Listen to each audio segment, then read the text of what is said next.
A 47-year-old man lost his life tragically after falling into a water tank while doing night duty. The name of the deceased is Sahadev Debarma. This incident took place in Dasgari area under Shedai police station on Wednesday night. On Wednesday night, a 47-year-old man named Sahadev Debarma died tragically after falling into a water tank while doing night duty. It is known that Father Sahadev came to do night duty instead of his son yesterday.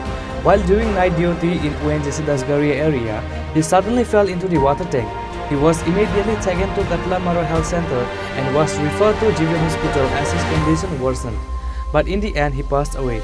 Sahadev Debarma passed away today on Thursday after failing all the efforts of the doctor. The family is deeply saddened by this tragic incident.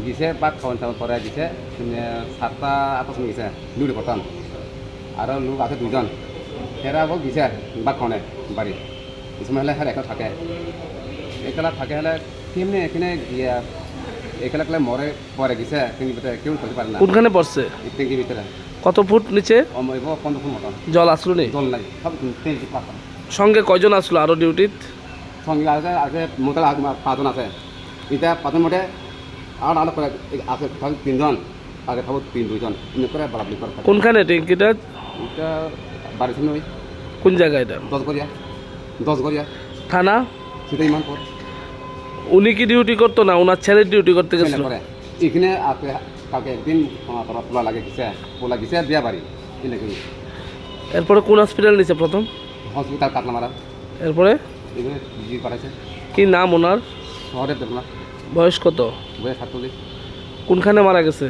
এখানে ওই ট্যাঙ্কি ভিতরে অনডিসি company ট্যাঙ্কি ভিতরে আপনার কি হয় বড় ভাই After the post-mortem on Thursday, the body of Sahadev Debarma was handed over to the family members. The deceased family members demanded some amount of help from the ONGC company. Reported by Pranav from Chini, Khorang.